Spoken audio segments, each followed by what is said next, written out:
بسم اللہ الرحمن الرحیم۔ السلام علیکم ورحمۃ اللہ وبرکاتہ۔ بنگلہ دیش کے قیام کے 53 برس جب کلمہ نہ سنا سکنے پر انڈین پائلٹ کو پاکستان میں قیدی بنا لیا گیا۔ 5 دسمبر 1971 کو صبح تقریباً 9:20 پر فلائٹ لیفٹیننٹ جواہر لال بھارگو کے ماروت طیارے نے جب پاکستان کے علاقے نیا چھور پر بمباری کرنے کے لیے نیچے غوطہ لگایا تو ان کے طیارے کو طیارہ شکن توپ کا گولہ لگا۔ کاکپٹ میں سرخ بتیاں جلنے لگیں اور جہاز کا بایاں انجن فیل ہو گیا۔ انہوں نے فوراً حملہ ترک کر دیا اور انڈیا واپس جانے کی کوشش کی۔ ان کے نیچے سندھ کا بڑا ریگستان تھا۔ جیسے ہی انہوں نے زمین کو قریب آتے دیکھا، نوجوان پائلٹ نے خدا کا نام لیا اور پوری قوت سے اخراج کا بٹن دبا دیا۔ سن 1971 کی جنگ پر حال ہی میں شائع ہونے والی کتاب 1971 چارج آف دا گورکھاز لکھنے والی رچنا بش راوت کہتی ہیں، بھارگو کے جہاز کے اوپر کی چھت کھل گئی اور وہ 1 سیکنڈ سے بھی کم وقت میں ہوا میں تھے۔ فلائٹ لیفٹیننٹ جواہر لال بھارگو نے خود کو ریگستان کی ریت پر پڑا پایا۔ ان کا طیارہ زمین کو چھونے سے پہلے ہی گر کر تباہ ہو گیا تھا۔ یہ اندازہ لگاتے ہوئے کہ جہاز میں موجود بارود کسی بھی وقت پھٹ سکتا ہے، انہوں نے اپنا پیراشوٹ ریت میں گاڑ دیا اور تیزی سے اس جگہ سے دور بھاگنے کی کوشش کی۔ وہاں سے نکلنے سے پہلے انہوں نے اپنی پائلٹ سروائیول کٹ اٹھائی، جس میں سلیپنگ بیگ، چھوٹا سا چولہا، چاکلیٹ، چاقو، قطب نما اور پانی کی 400 ملی لیٹر کی بوتلیں تھیں۔ لیکن بھارگو کو اس کٹ میں وہ نقشہ نہیں ملا جس کی انہیں اس وقت اشحد ضرورت تھی۔ انہوں نے فیصلہ کیا کہ اپنے قطب نما کی مدد سے وہ مشرق کی جانب چلیں گے اور سرحد عبور کر کے انڈیا پہنچنے کی کوشش کریں گے۔ انہوں نے فوراً اپنی گھڑی کا وقت پاکستانی وقت کے مطابق ایڈجسٹ کیا اور سوچا کہ اگر وہ پکڑے گئے تو کہیں گے کہ وہ پاکستانی فضائیہ کے افسر ہیں اور ان کا نام منصور علی خان ہے۔ اس وقت پنچکولہ میں رہنے والے ایئر کموڈور جواہر لال بھارگو سے میں نے پوچھا، کیا منصور علی خان کا نام رکھنے کے پیچھے کوئی خاص وجہ تھی؟ ان کا جواب تھا کہ میرے والد نواب افتخار علی خان پٹودی کے ساتھ کام کرتے تھے اور میں ان کے بیٹے منصور علی خان پٹودی کے ساتھ کرکٹ کھیلتا تھا۔ ہم دونوں نے رانچی ٹرافی میں اپنی اپنی ریاستوں کی نمائندگی کی تھی۔ پٹودی دلی کے لیے کھیلتے تھے اور میں پنجاب کے لیے۔ اس وقت مجھے پٹودی کے نام پر اپنا نام رکھنے کا خیال آیا۔ بھارگو کے پاس 300 پاکستانی روپے بھی تھے جو اس وقت پاکستان پر حملہ کرنے والے ہر پائلٹ کو دیے جاتے تھے۔ جب بھارگو نے چلنا شروع کیا تو انہیں دور دور تک ایک بھی انسان نظر نہیں آیا۔ ابھی وہ 3 کلومیٹر ہی چل پائے ہوں گے کہ گرمی کی وجہ سے ان کا حلق خشک ہونے لگا۔ ان کی بوتلوں کا پانی کب ختم ہو گیا تھا اور اب ان کے پاس پانی کا ایک قطرہ بھی نہیں تھا۔ پھر انہوں نے ایک ٹیلے کے پاس ایک گاؤں دیکھا۔ وہ ایک ویران جھونپڑی کے سامنے کھڑے تھے جہاں کرتا پہنے ایک داڑھی والا شخص کھڑا تھا۔ جواہر لال بھارگو یاد کرتے ہوئے کہتے ہیں کہ میں نے جھکتے ہوئے انہیں آداب عرض کیا، لیکن انہوں نے اس کا جواب وعلیکم السلام سے دیا۔ میں نے انہیں بہت اعتماد کے ساتھ بتایا کہ میں پاکستان ایئر فورس کا فلائٹ لیفٹیننٹ منصور علی خان ہوں۔ میرا طیارہ کریش ہو گیا ہے، پینے کے لیے مجھے پانی چاہیے۔ بوڑھے شخص نے سرد لہجے میں جواب دیا کہ پانی نہیں ہے۔ میں نے قریب ہی سیمنٹ کی بنی ٹینکی پر نظر ڈالی جس میں پانی تھا۔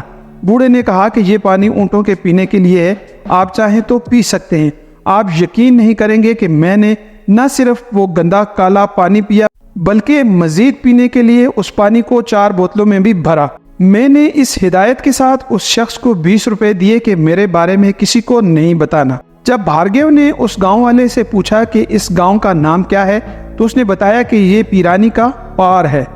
یہ سن کر بھارگو کے پیروں تلے زمین کھسک گئی، کیونکہ وہ سمجھ رہے تھے کہ یہ بھٹالا گاؤں ہے۔ اس کا مطلب یہ تھا کہ وہ انڈیا کی نہیں بلکہ پاکستان کی سمت میں جا رہے تھے۔ انہوں نے اپنا راستہ بدلا اور دوبارہ چلنے لگے۔ تھوڑی دیر بعد وہ آرام کرنے کے لیے ایک گڑھے جیسی جگہ پر لیٹ گئے۔ انہوں نے فیصلہ کیا کہ اندھیرا ہونے کے بعد ہی وہ آگے بڑھیں گے۔ ابھی انہوں نے آنکھیں بند ہی کی تھیں تو انہیں محسوس ہوا کہ کچھ لوگ انہیں دیکھ رہے ہیں۔ جب ان کی آنکھ کھلی تو انہوں نے پایا کہ 3 افراد اور ایک لڑکا انہیں گھور رہے ہیں۔ انہوں نے بھارگو سے پوچھا کہ وہ کون ہے۔ بھارگو نے وہی پرانا جواب دیا کہ میں فلائٹ لیفٹیننٹ منصور علی خان ہوں اور انڈین فوج نے میرا جہاز بٹالہ کے قریب گرا دیا ہے۔ ان لوگوں نے کہا کہ تم ہمارے ساتھ ہمارے گاؤں چلو۔ بھارگو نے لا کہا کہ ان کا ہیلی کاپٹر آنے والا ہے جو انہیں کراچی لے جائے گا، لیکن وہ گاؤں والے نہیں مانے۔ انہوں نے کہا کہ تم انڈیا کی سرحد کی سمت جا رہے ہو، تم ہمارے ساتھ ہمارے گاؤں چلو۔ بھارگیو نے پوچھا کہ ہم سرحد سے کتنی دور ہیں؟ انہوں نے کہا کہ تقریباً 15 کلومیٹر۔ بھارگو کو نہ چاہتے ہوئے بھی ان کے ساتھ جانا پڑا۔ بھارگیو کو گاؤں میں جوٹ کی چارپائی پر لٹایا گیا تھا۔ تب تک گاؤں کے اسکول کے ہیڈ ماسٹر وہاں پہنچ گئے۔ انہوں نے ان سے سوال کرنا شروع کر دیا کہ آپ پاکستان کے کس علاقے سے آئے ہیں؟ ایئر کوموڈور جواہر لال بھارگیو یاد کرتے ہوئے کہتے ہیں کہ میں نے اعتماد کے ساتھ جواب دیا، راولپنڈی میں۔ انہوں نے پھر پوچھا کہ آپ راولپنڈی میں کہاں رہتے ہیں؟ مجھے راولپنڈی کے بارے میں کچھ معلوم نہیں تھا۔ پھر میں نے کہا مال روڈ۔ اتفاق سے راولپنڈی میں ایک مال روڈ ہے۔ میں نے ان سے پوچھا کیا یہاں کوئی تھانہ ہے؟ یہ سن کر مجھے سکون ملا کہ وہاں دور دور تک تھانے کا نام و نشان تک نہیں ہے۔ ٹیچر نے کہا کہ انہوں نے رینجرز کو میرے بارے میں اطلاع دی تھی۔ میں نے پوچھا کہ انہیں یہاں آنے میں کتنا وقت لگے گا۔ جب انہوں نے کہا کہ 3 سے 4 گھنٹے لگیں گے تو میں نے سکون کا سانس لیا۔ انہوں نے میرے لیے چائے بنائی، لیکن تب تک میری کمر میں درد ہونے لگا تھا۔ اچانک پاکستانی رینجرز گاؤں پہنچ گئے۔ تب تک شام کے 7:40 ہو چکے تھے۔ فلائٹ لیفٹیننٹ بھارگو منصوبہ بنا رہے تھے کہ اب وہ کسی طرح وہاں سے بھاگنے کی کوشش کریں گے۔ ایک چاقو اور 4 پانی کی بوتلیں اپنے ساتھ رکھ کر انہوں نے اپنی کٹ کا سارا سامان گاؤں کے بچوں میں تقسیم کر دیا۔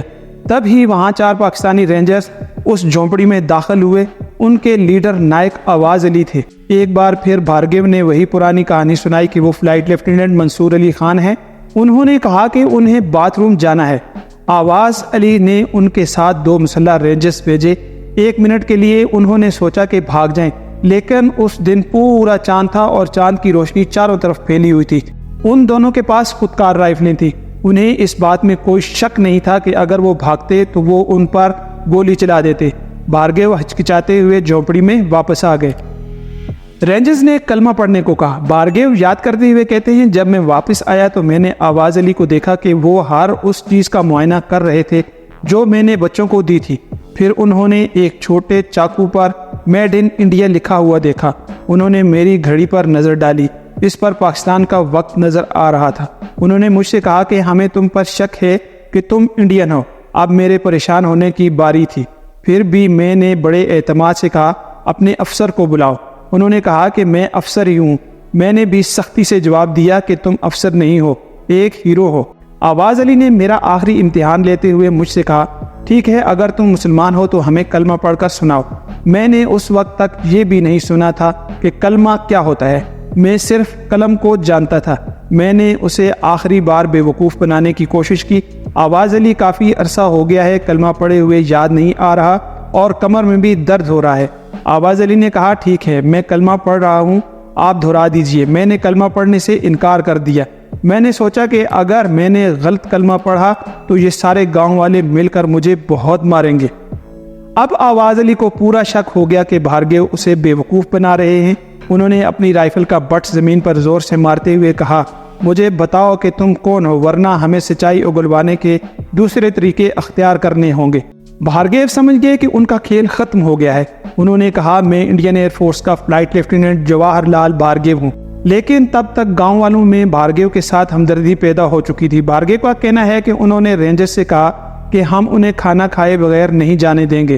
انہوں نے مجھ سے پوچھا کہ آپ بڑے کا گوشت کھاتے ہیں یا چھوٹے کا۔ مجھے نہیں معلوم تھا کہ یہ چھوٹا اور بڑا کیا ہوتا ہے۔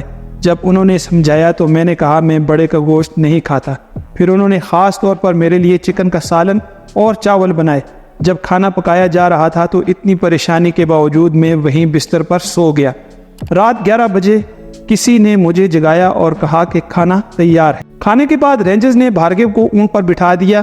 ان کی آنکھوں پر پٹی باندھ دی گئی تھی اور ان کے دونوں ہاتھوں میں ہتھکڑیاں لگائی گئی تھی۔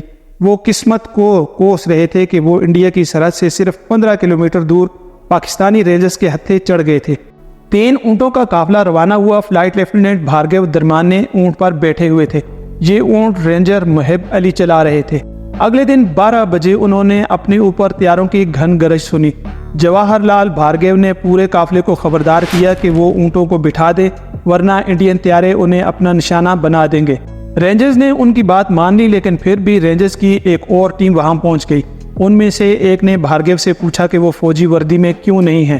انہوں نے جواب دیا کہ ان کا فوجی سوٹ بھاری تھا، اس لیے انہوں نے اسے اتار کر زمین میں گاڑ دیا تھا۔ جواہر لال بھارگیو یاد کرتے ہوئے کہتے ہیں رینجرز نے کہا مار دے انو۔ میں نے گھبرا کے کہا کہ اگر وہ مجھے گولی مارنا چاہتے ہیں تو میری آنکھوں سے پٹی ہٹا دیں۔ آواز علی نے مجھے یقین دلایا کہ ان کا ایسا کرنے کا کوئی ارادہ نہیں ہے۔ 5 دن مسلسل چلنے کے بعد فلائٹ لیفٹیننٹ بھارگو کو کراچی میں پاکستانی فضائیہ کے اڈے پر لے جایا گیا۔ راستے میں ان کی ملاقات پاکستانی فوج کے کیپٹن مرتضیٰ سے ہوئی۔ انہوں نے بھارگو کی آنکھوں سے پٹی اور ہتھکڑیاں کھول دیں۔ انہوں نے انہیں پینے کے لیے ایک سگریٹ اور شیو کرنے کے لیے اپنی شیونگ کٹ دی۔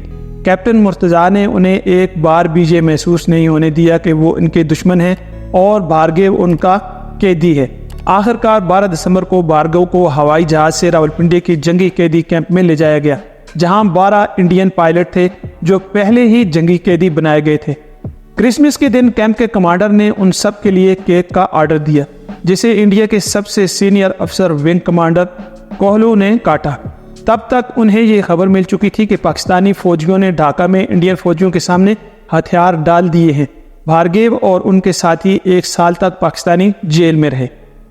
30 نومبر 1972 کو لائل پور جیل میں قید تمام انڈین جنگی قیدیوں سے کہا گیا کہ وہ پاکستانی فوج کی خاکی وردی پہنے۔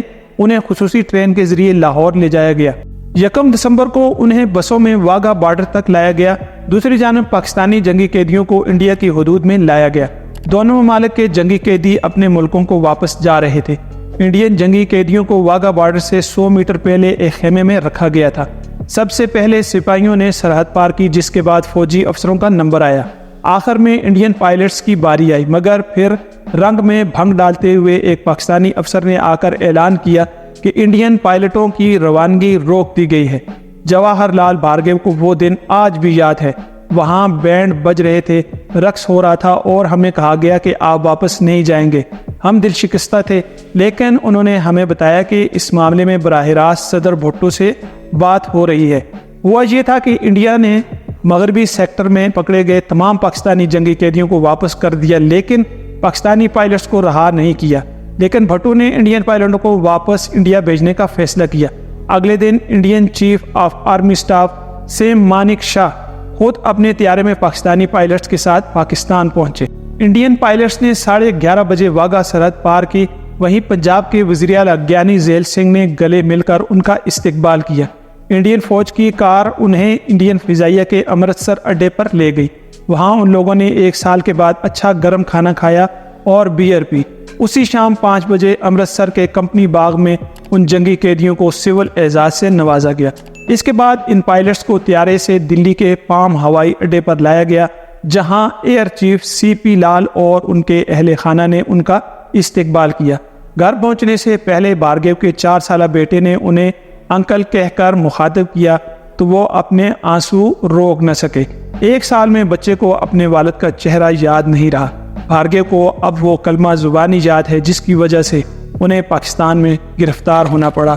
لا الہ الا اللہ محمد الرسول اللہ۔ ناظرین گرامی، اگر آپ کو یہ ویڈیو پسند آئی ہے تو اس ویڈیو کو ضرور لائک کریں، اپنے احباب کے ساتھ ضرور شیئر کریں۔